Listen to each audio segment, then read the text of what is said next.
Good morning, Redlow friends. Welcome back to another episode of Hello Redlow. I'm so happy you're here. If you're new, Redlow is older spelled backwards, and I am older, and perhaps you are too. And I show up here each week to encourage and inspire mostly midlife women to step forward with their lives, one step at a time. Today, I'm going to talk about starting right where we are. Are you ready? Sit back, listen in, and let's get started.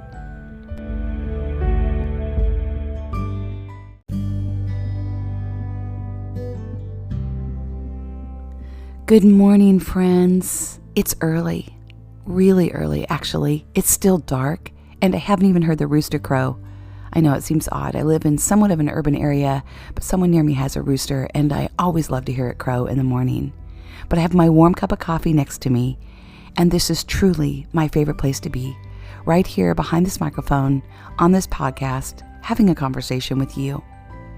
But I've been thinking a lot about new beginnings and what it means to start. Well, Webster says that start means to begin, to come suddenly into action, to spring, move, enable, and help, and to set out on a journey. Oh, I love that. For me, it also means to step forward. I'm kind of a word nerd, so I love the meaning of words, and I always have a tendency to look deeper into their meaning and what the thesaurus says about them. So what does start mean to you? It's January. It's January 2023.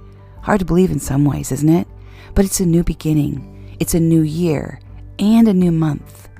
I don't know what you've been through in your life or where you are in this current season of your life, but I do hope it's the beginning of something new, something wonderful, something exciting, or something that you want to try.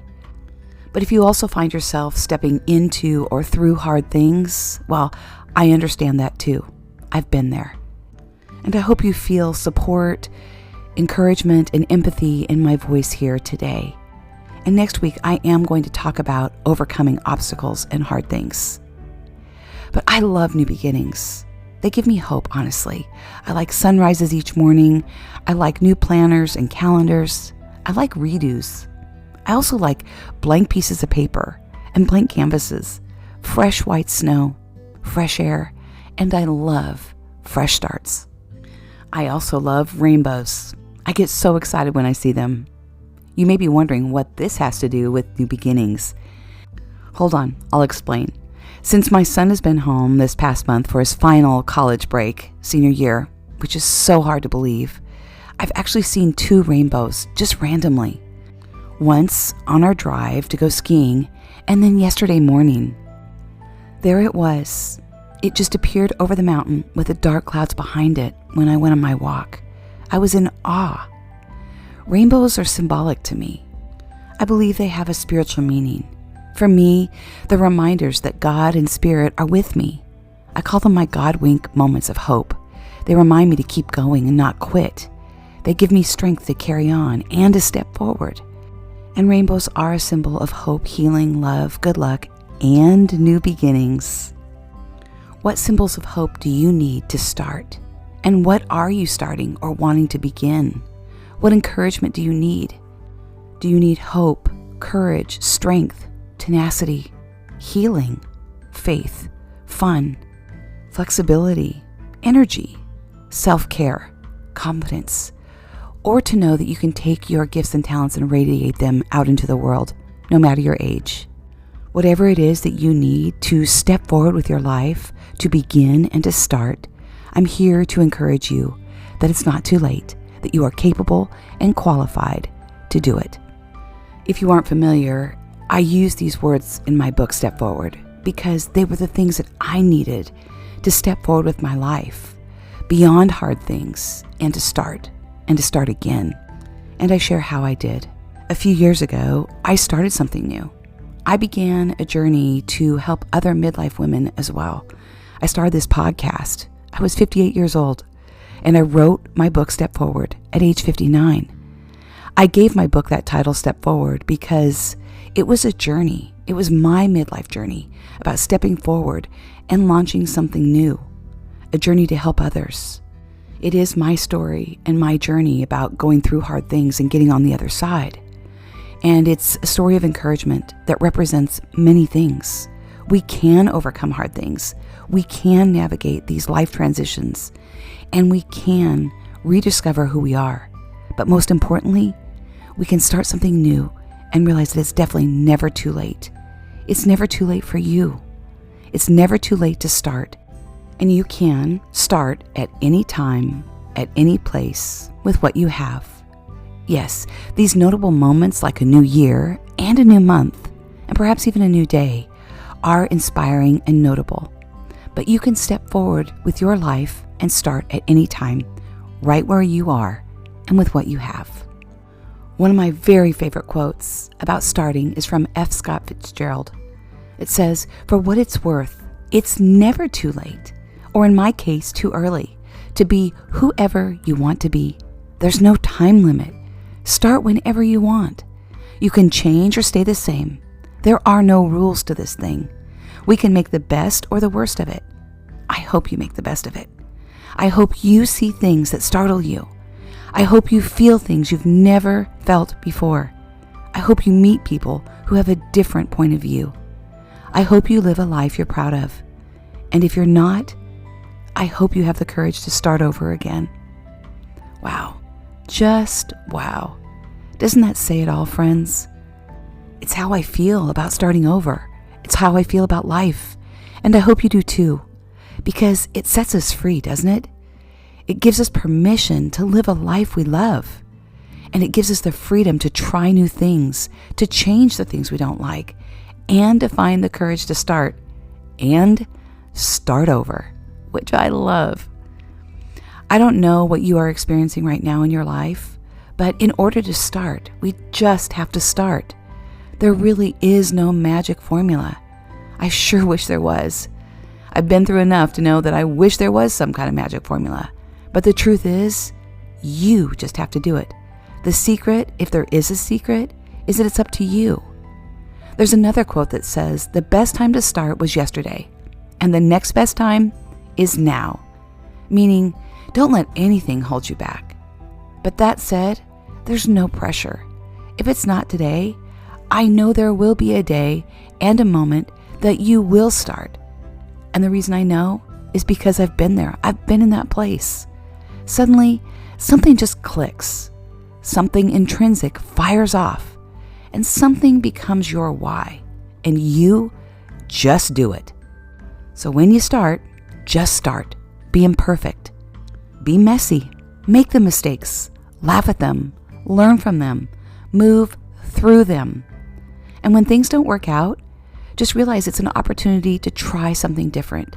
And you shift and pivot. I am still making mistakes and I'm learning from them.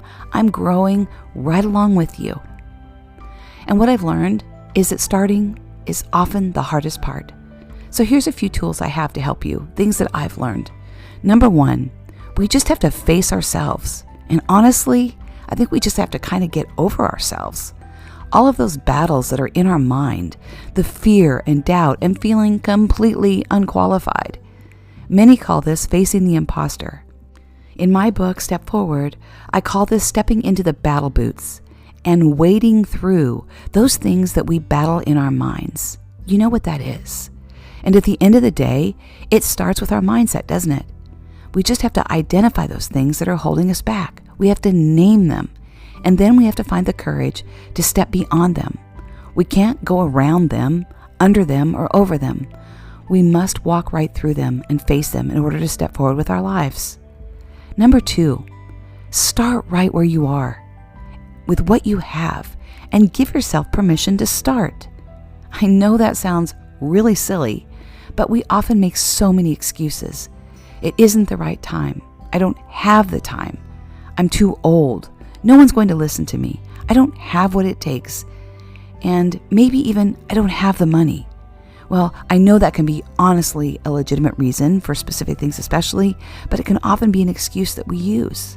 And I say it's all BS. Start with what you have. I have started and restarted so many times, right where I was and with what I had. The good news is you are a beautiful, living, breathing human being. You have an incredible brain. You have an empathetic heart. and you have more courage than you ever knew. Well, that kind of sounds like the Wizard of Oz, doesn't it? But at the end of the day, as they say, you've got talent. So show up and allow your gifts and talents to shine. Here's the thing. Most of us already know what we want to do and what we like to do. And intuitively, we already know what our gifts are. They just get covered up, or we forget, because we're so busy helping everyone else that we forget who we are. For example, I've always been an encourager. It just comes naturally. I love people.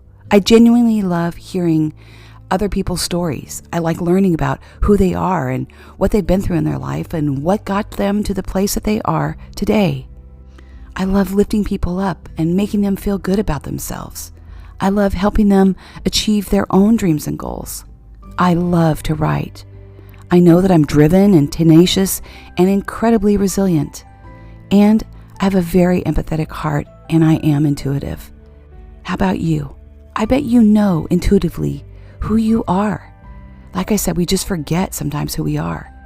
We just need to be able to put words to describe ourselves. You could probably do this for so many other people in your life, people that you love and people that are close to you. But how often do you do that for you? I believe that this is why personality tests are so popular, because they actually put words to our personalities and kind of who we are. They give us these aha moments. And I actually created kind of a fun one. You can click on the link in the Hello Redlow Instagram bio and take it if you want. It's intended just to be lighthearted and make you laugh and give you a little insight to who you are. But I also have an exercise that I want you to do. I recommend that you do this in the quiet time of your day and maybe in those moments when you journal. This would be a really great journal prompt, or you could just grab a piece of paper and write this down. But write down all of the words that describe you at your best. Let the words flow. Don't overthink it. Write whatever words or phrases come to your mind. And if the negative words flow first, awesome. Welcome them. Get those negative words out first. Then get out of your head and into your heart. Allow the words to flow through your hand. And ask for guidance. Ask God or Spirit to guide you. And take your time. Once you're done, go back and circle all those words that jump out at you. And pause. Think about them. And then if you want, you can take another step further and create a document, like an I am document, which is something that I did. List all of those phrases and qualities on that paper, clearly written out. I did this exercise several years ago when I was at a crossroad, beginning my own personal growth journey. And I still look at it today. It was a powerful exercise back then, and I love looking at it now because it's still accurate and it reminds me who I am. I see my strengths on that paper, and I hope you do too. And the third thing, accept that starting something new is a journey. Expect it to be bumpy and messy and frustrating and maybe even hard at times. But just keep going, put one foot in front of the other, and start. And try these things that you want to try. If you already know what they are, awesome. If you don't, awesome. That's okay too. I look back, and when my youngest was starting high school, I started asking myself all kinds of questions. Who was I? Who was I now? After I raised my kids, and what was next? I was still young enough, and I wanted to pursue some of my own goals, some of those things that I had tucked away for so long. So I got curious, and I started to follow those breadcrumbs of curiosities. I got my real estate license, and then I started to say yes to lots of fun things that my friends asked me to join. I started to ride horses again. Wow, and that was so therapeutic for me. I started taking dressage lessons and running half marathons and playing tennis. Now I play pickleball. But I just started things that were interesting. I went back to work, first because I wanted to, and then because I needed to. And wow, I learned so much through all of that, and I share more of that in my book. And then I helped my mom start a consumer packaged goods business, and that failed. Many hard and good lessons through that. And then I took some personal growth and development courses online during the pandemic. And wow, that totally lit my soul on fire. It was like I had discovered my golden ticket. Suddenly, all of the stars aligned. It took all that I am and wrapped it into one big package. and it led me right here to Hello Redlow. I love helping and encouraging others, especially midlife women. I love connecting and helping you realize that you're not alone, that I've walked in these very similar shoes, and I still am. And I want you to know that you are seen, heard, loved, and that you belong, no matter what you've been through, and perhaps because of what you've been through. I love podcasting. I love sitting right here on a quiet morning with my warm cup of coffee when my mind is clear and the Spirit speaks. And I hope it has to you today. In closing, on a side note, I too continue to learn more lessons.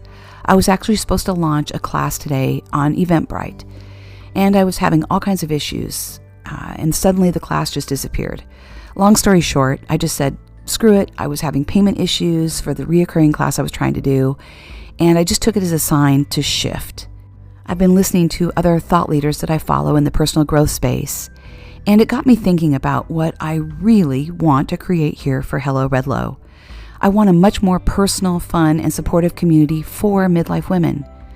So I got thinking, what if I just created that community, that private community with a safe space to connect with you for the purpose of helping you navigate these life transitions, face these different limiting beliefs and overcome obstacles, and then have tools to rediscover who you are and create a connection with other like-minded women. So after all the glitches that I was having, I feel more now than ever that people really do want a safe and private space to be able to have these discussions around the things they enjoy, the things that matter, and the things that we're concerned about, and to be able to be vulnerable and have these valuable conversations in a safe environment. So, got me thinking about you too, those of you that are here listening in. So now I'm shifting and creating a platform for us, the Redlow women, and that will be coming soon. So just continue to follow along here on the podcast, my personal Facebook group, Terry Mullen, and the Hello Redlow Facebook group, and then Hello Redlow Instagram. And I'm looking forward to that. But until we meet again, know that you are seen, you are heard, you are loved, and you belong. And I encourage you to step forward with your life, one step at a time, and just start. God bless.